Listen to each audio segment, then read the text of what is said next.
heureuse de vous retrouver pour cette nouvelle édition de l'information sur MTV+. Nous passons à présent au sommaire. Dans le but d'élargir son champ de coopération, le Conseil économique, social, environnemental et culturel a signé un partenariat avec les Nations Unies. Au Cameroun, le pays subit actuellement une crise alimentaire, les poussant à renforcer les capacités de ses producteurs.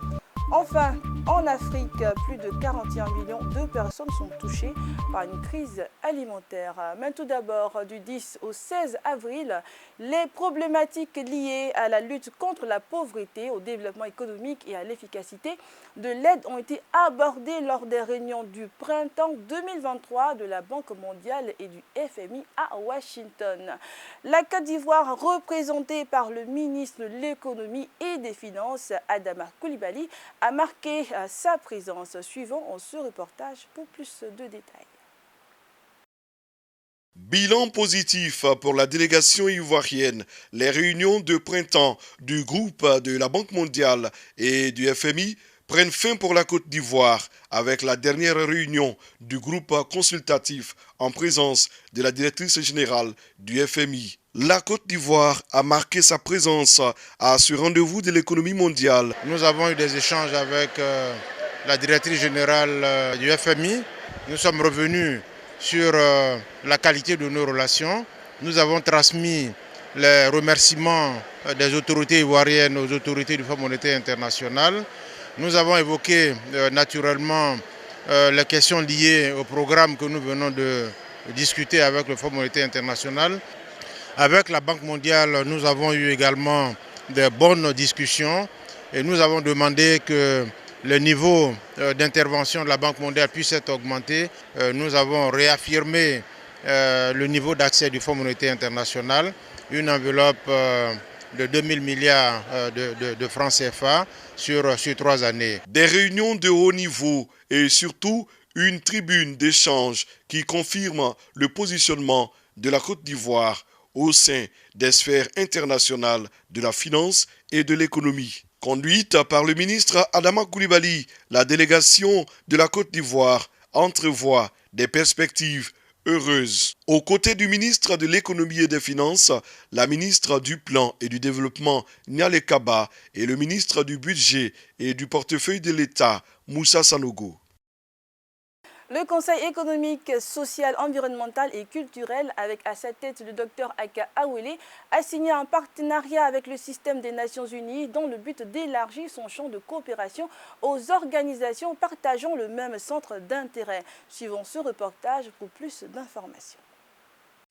Dans le souci d'élargir son champ de coopération aux organisations partageant les mêmes centres d'intérêt, le Conseil économique, social, environnemental et culturel et le système des Nations Unies pour le développement en Côte d'Ivoire établissent un mémorandum d'entente. Paraphé par le président du CESEC, Dr Aka Awele, et Philippe Poinceau, coordonnateur pays du SNUD, ce partenariat vient concrétiser le vœu de la mise en place d'une plateforme d'échange entre les deux institutions émis lors des échanges en février dernier.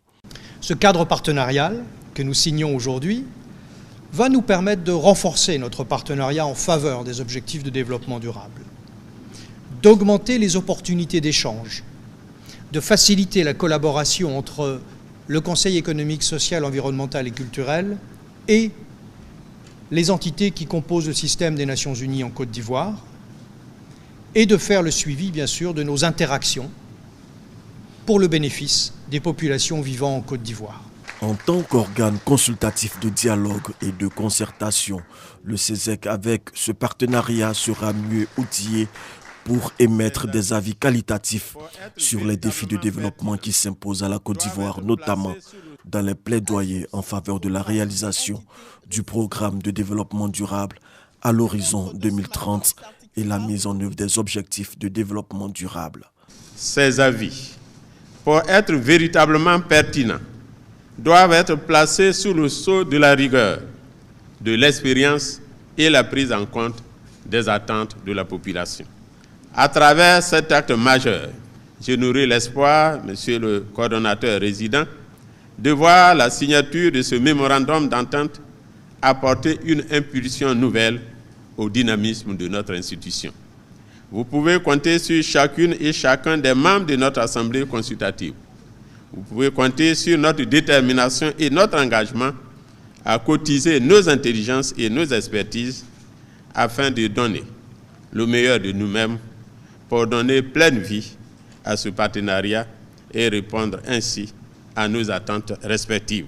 Ce mémorandum d'entente permettra d'accélérer la mise en œuvre des projets de développement durable en Côte d'Ivoire en partenariat avec le système des Nations Unies pour le développement et les autres agences des Nations Unies. Nous revenons sur cette information importante au Ghana. Depuis ce samedi 15 avril 2023, le pays est en alerte. L'agence publique Ghanaian Health Service a annoncé la présence de l'Anopheles stephensi, une espèce de moustique vecteur du paludisme plus mortel et plus résistant. Les détails dans ce reportage. Le Ghana fait désormais partie des pays en Afrique qui hébergent l'Anopheles stephensi, espèce de moustique vecteur du paludisme, aux côtés des plus répandus sur le continent que sont l'Anopheles gambiae, l'Anopheles colusi et l'Anopheles arabiensis. La découverte a été faite au cours d'une surveillance de routine, selon le communiqué diffusé par l'agence publique Ghana Health Service samedi 15 avril.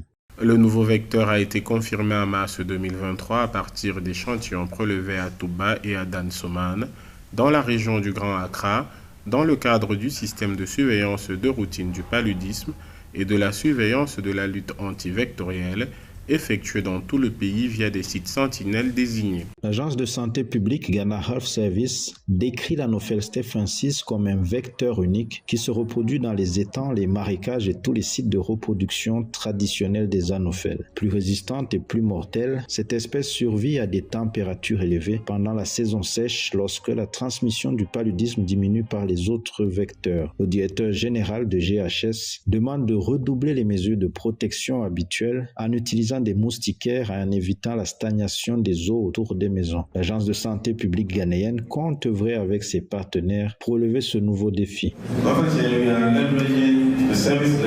Nous misons sur le service et les solutions technologiques pour résoudre nos problèmes.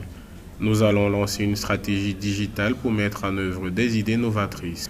Nous nous associons à divers partenaires pour la mise en œuvre d'une plateforme novatrice au Ghana où nous utilisons des idées novatrices pour résoudre des problèmes de santé spécifiques.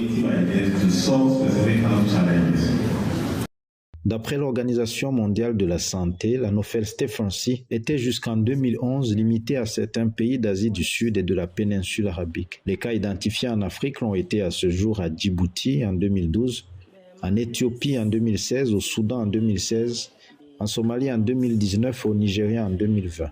L'annonce du Ghana survient après l'adoption par le pays d'Afrique de l'Ouest cette semaine du vaccin antipaludéen R21 Matrix M, mis au point par des chercheurs de l'université d'Oxford au Royaume-Uni. Le Ghana est le premier pays au monde à adopter ce vaccin qui pourrait sauver des millions de vies. En 2021, 95% des cas de paludisme et 96% des décès dus à la maladie recensés à travers le monde étaient regroupés en Afrique. En dépit de ses potentialités, le Cameroun subit une crise alimentaire depuis quelques temps. Cette situation pousse le pays à lutter contre l'insécurité alimentaire en renforçant les capacités des producteurs locaux. Avec ses 7,2 millions de terres arables, 2 millions d'hectares de pâturage, mais aussi 4 millions de plateaux d'eau, le Cameroun affiche cependant un déficit dans la production alimentaire.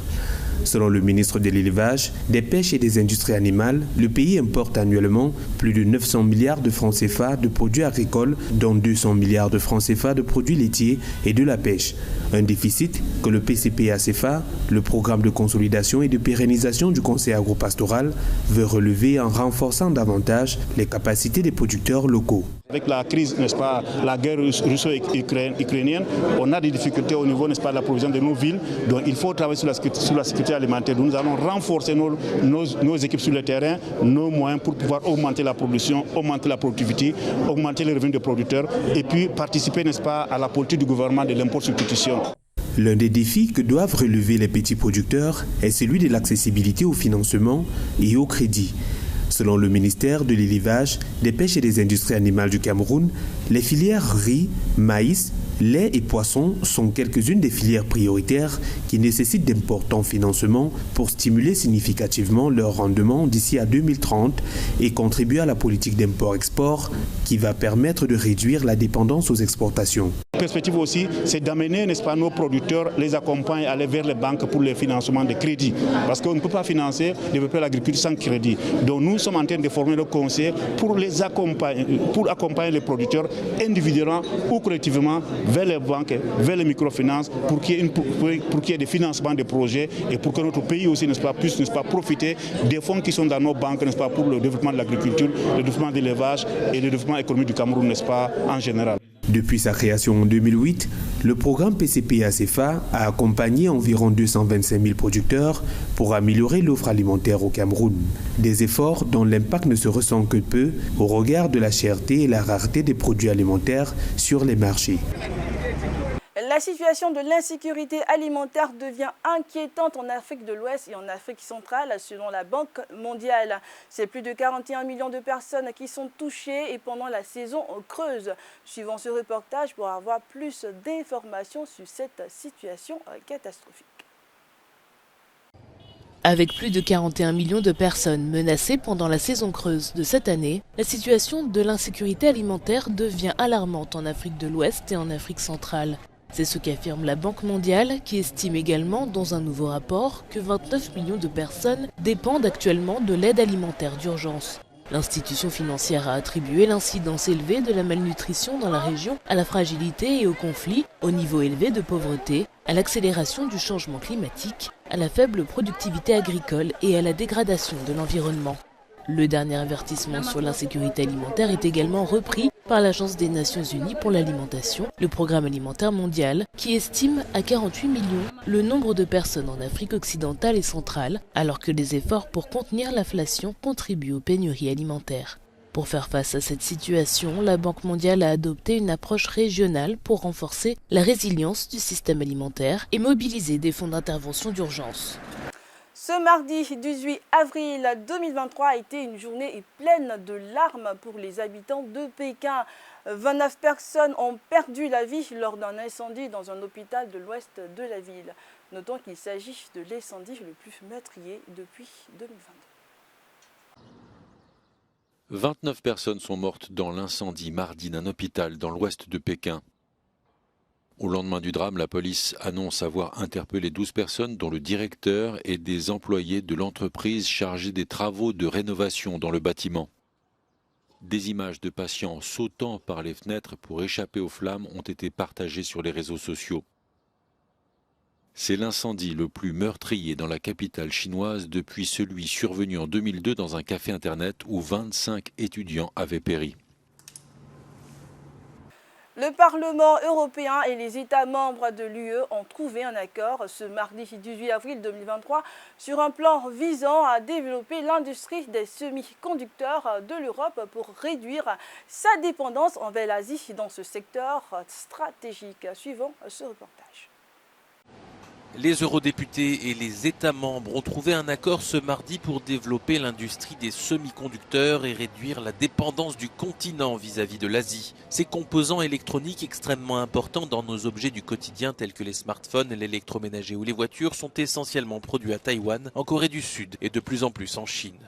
The aim is to be sure that in a situation where there is a crisis like the one we experienced last year with the war in Ukraine, we'll be able to ensure a minimum level of the chips production in the European Union and also to work very closely with like-minded partners.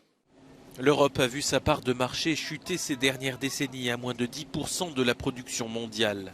Ce plan vise à créer des méga-usines de semi-conducteurs avec d'ores et déjà des projets en France et en Allemagne qui pourront recevoir des subventions publiques. 43 milliards d'euros seront mis sur la table pour cette politique interventionniste inhabituelle dans l'Union européenne, traditionnellement ouverte à la concurrence mondiale.